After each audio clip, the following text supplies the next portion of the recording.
You know, he's the kind of guy, like, he's always got the right tool. Like, I got a tool for that. And he's a great guy to have around. He's a really handy chap. He's really good for, like, plumbing, electrical, any kind of handyman situation, structural, or even cosmetic. He's really creative, too. I remember our family dog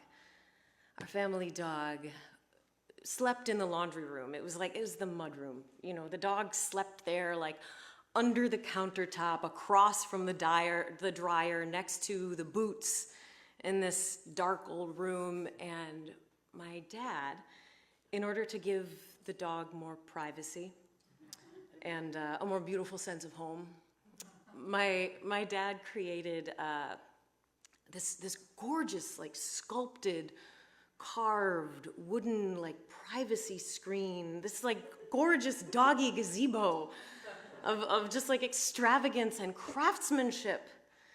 It's just outstanding. And not only is he like a hands-on technical skill kind of guy, he's also the project management sort. He knows the most efficient path when it comes to building something, when it comes to creating a project. I trust his advice when it comes to stuff like that. You know, strategic thinking, efficiency, you know? And he told me something once that it just keeps on rolling around in my head. And I'm inclined to take his advice when it comes to efficiency and strategy pretty seriously. He told me, respect the material.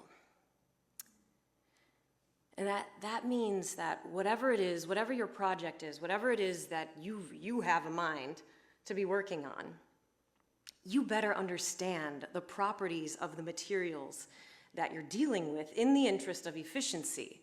You know, because you can leverage all of your skill and your vision and compensating for what you don't know about the material that you're working with.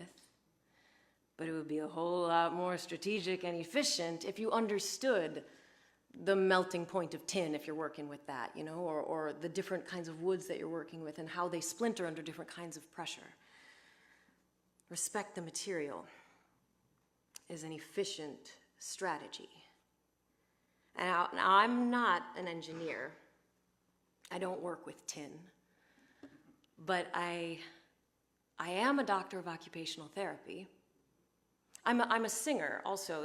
I've been here before. I've been singing here, and that's a part of what I do. And in some ways, everything that I do, I'm a singer. You know, it's like the tone that flows through me is the tone as it flows through me in all of my many expressions. Nothing can stop this tone from singing. And one of the ways that I sing is as a doctor of occupational therapy. And I think about that concept, respect the material, when it comes to my work there, when I'm working with human beings, the material of a human being and the project of living, this material of a human being, the material that we have certain properties too. We have a weave and a weft, like our need to love and be loved. We need each other. We're highly, highly social beings. We are interconnected and individuated aspects of creation, a continuous creative expression. We're interconnected with all things and with each other and with our source. And even though there is individuation, there is that continuity. There's individuation, but there's not really separation. And we're aspects of that continuous creation, and we're also aspects of the Creator. We are aspects of that creative energy, and creation creates through us. This is awesome. This is truly awesome. And how do we take those properties of this material that we are? How do we take those properties seriously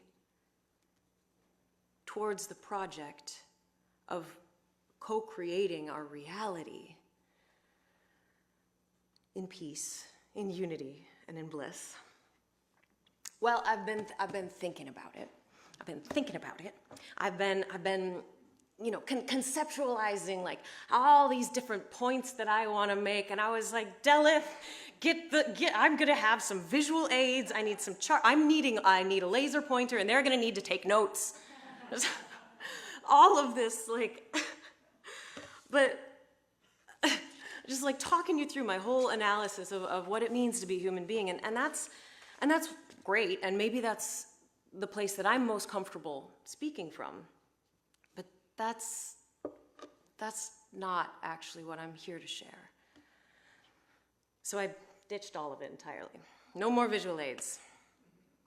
Because our whole society at present is really, really steeped in that left-brained, analytical, linear, logical, masculine style of thought.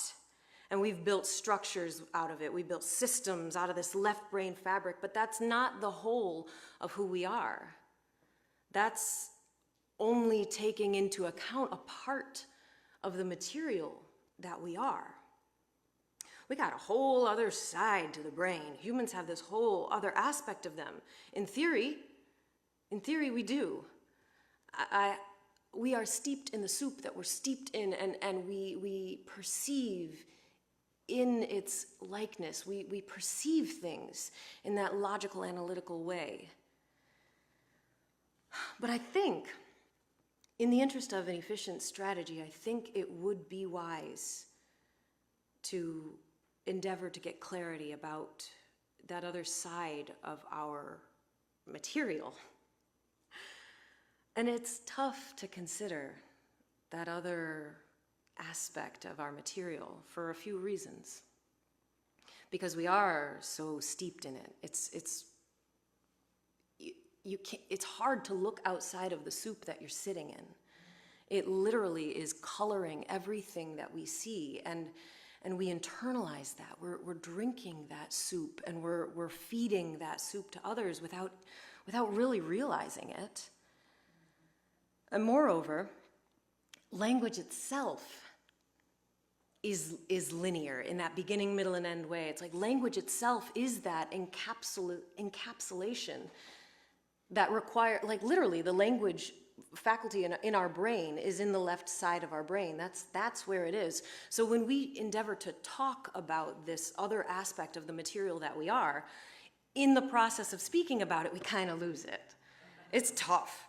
It is tough. And also, this other aspect of who we are, this right-brained side of us, is also feminine. It's the feminine side of us. And throughout, a long time now, the feminine aspect of everything, and not just women. I mean the feminine aspect that's in absolutely everything. It's inherent in absolutely everything. Absolutely everything has masculine and feminine energy. And the feminine aspect of everything has been vilified, has been hunted, has been demonized, has been, it's messy, it's confusing, it's dark, So for all of these reasons and more, it does make it difficult to access this other aspect of the material that we are. So how can we respect the material that we are? How can we really be efficient when we're hardly even aware of the full depth of this material that we are? But things are shifting these days, right? Things are shifting these days. We're feeling a bit of an awakening into that feminine energy. There has been a rising in consciousness in recent years, and part of that rise in consciousness is the reawakening of that feminine energy.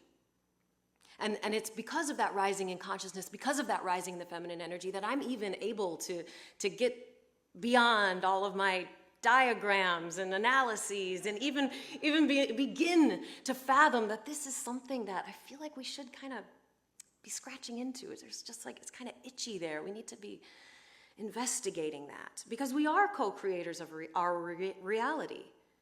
We are co-creators of our reality. And these are interesting times that we're in. Destabilizing times that we're in. It's a wild time to be alive. And it would be very wise now to get clear and to get efficient on our strategy of how we go about co-creating.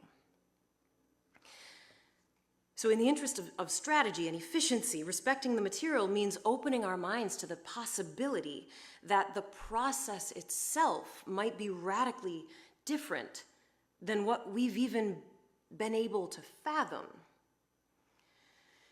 Light itself is both a particle and a wave. If you don't know what I'm talking about, I would love to talk to you more about it. I've got charts. Light is both a particle and a wave. And we have been fixated on and attuned to the particulate nature of our being and of reality. And the way that a particle behaves is radically different than how a wave behaves. A wave is not just a particle with a pink bow.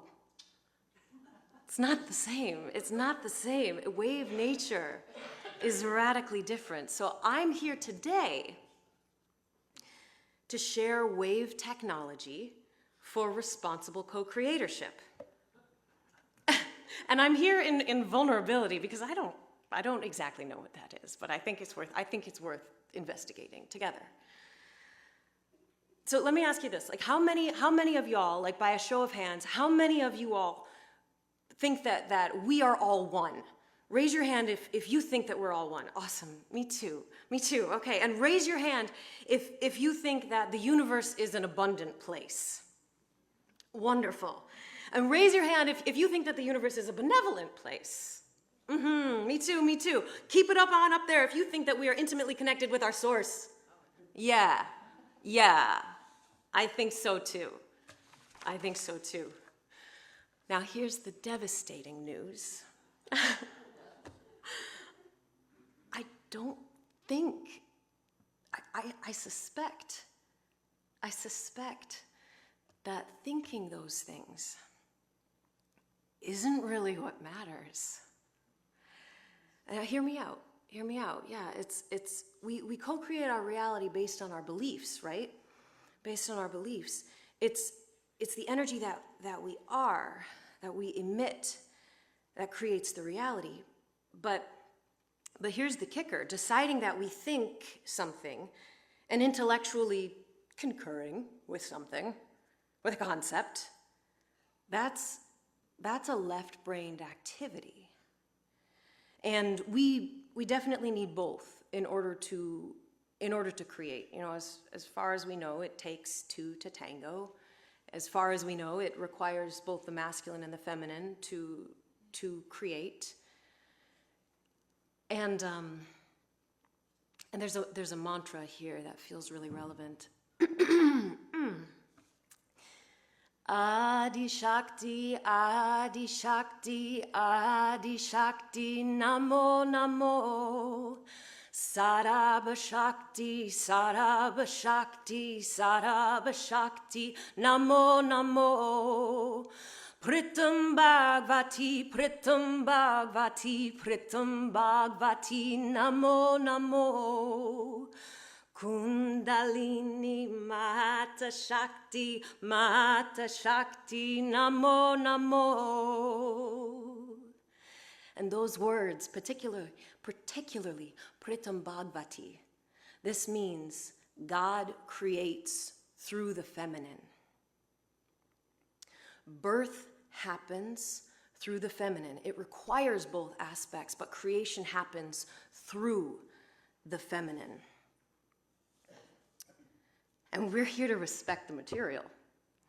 That's how this material works.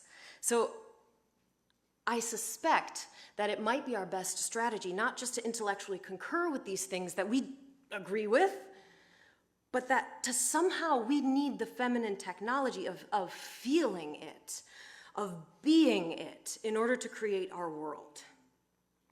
That's what I suspect. And this past week, it was my birthday. Thank you, thank you. And this past week, in a few moments here and there, I gave myself permission to be the pretty, pretty princess birthday girl. and like, oh, right now, all of the flowers are blooming. It's so beautiful. And I just opened myself up into like, yes, the flowers are blooming for me. Yes, and the sun is caressing my skin. The breeze is blowing through my hair because it loves me. And I opened myself up to this like worthiness to receive, this receptivity, which I would suggest is maybe a feminine technology, this receptivity. And I opened myself up to it, and that's how I realized that how I feel at baseline on most days is dramatically different. No matter what I think I believe, how I feel on most days at baseline is dramatically different than that big receptivity and that worthiness, that luscious birthday girl magic. So that means if I'm not feeling it, even though I think it, then I'm not being it. I'm not running that through the magnetic coil that is my feminine aspect. So I might not be responsibly creating then. I might not be respecting the material here. That means that how I feel on the regular is not actually in relationship to the abundance of the universe. I'm actually lined up with scarcity more often than I think, more often than I'd like to think. But I think it would be strategic to get honest with what we're feeling and what we're being and what we are actually lined up with. But this much worthiness, this much receptivity is honestly a little taboo. It kind of flies in the face of our good moral considerations of like we don't want to take more than we deserve. There's limited resources, and some people hoard resources, and that makes it hard on other people. We don't want to be greedy. There's some people have received more than they've earned, and that's not fair. And I understand that, and I agree with that. I see the disparity, and it is problematic. So what I'm saying here is it is taboo, and I run up against that. That's why it's like I couldn't even feel this until it was my birthday, and I was like, oh, okay. But that's how I realized, because when my heart flew open in receptivity like that, I could feel in interaction with that abundance. So I think that there's something here, even though it is taboo. And I think that like when we're focusing on the injustice and the grief and the rage that can easily be found there, we're focused in with the scarcity, and it's how we feel is how we create. Because when we are focused on the inequities, when we're focused on the absurdness of the unfair distribution of limited resources, we're focused there, and we are embodying and we're believing there that those threats are more worth believing than our resources of abundance.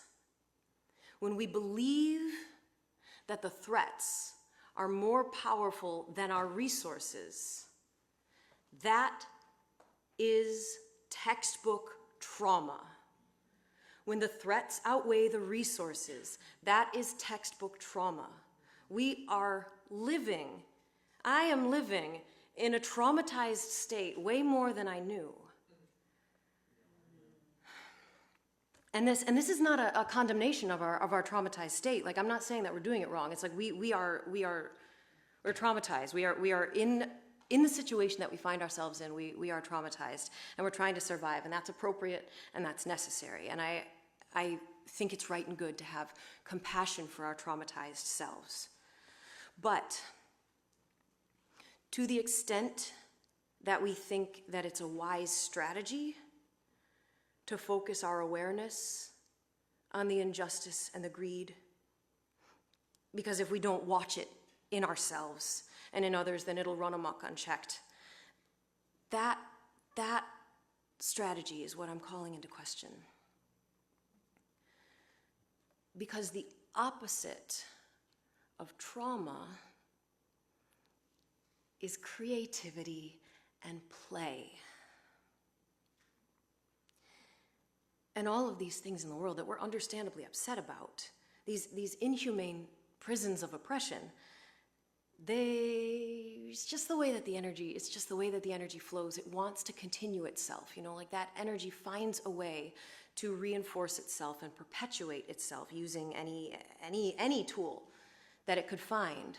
And wouldn't it make sense that seeding us with the notion that our focus is noble, when we focus into that greed and that injustice, wouldn't it make sense that seeding us with the idea that focus is noble would benefit those systems of oppression when it's that focus that holds us out of our creativity, that holds us in our traumatized state? We don't need a jailer when we are running our own cage. So who exactly is that strategy efficient for? The opposite of trauma is creativity and play. Creation happens via the feminine and through the right brain, the wave-like material who we are. So I've done a lot of talking, and I know that we're at time, and I just want to wrap it up with just like throwing out all of these words, and hopefully I've explained the rationale enough for us to just fall into the irrational, fall into the magical, playful, receptive birthday girl vibes. I want to just invite you to stand up if you're willing and able. Just stand up and look up to the sky and just open your heart and just breathe and flow and just like dance a little bit. Just get into your birthday girl vibes. Yeah, and open your arms up to the sky and drink it in and have a bit of a giggle if you can. And just feel how magical you are and how good it is to receive and how much you can receive, because there's more where that came from. There's always more where that came from. Pull it in. Pull it all in. There is more where that came from, and it is right and good to receive it. It is strategic to receive it. It is of great benefit to all to receive it. Give yourself a hug. Give yourself a hug. It is right and good to receive more and more and more and more. And that's just respecting the material that we are.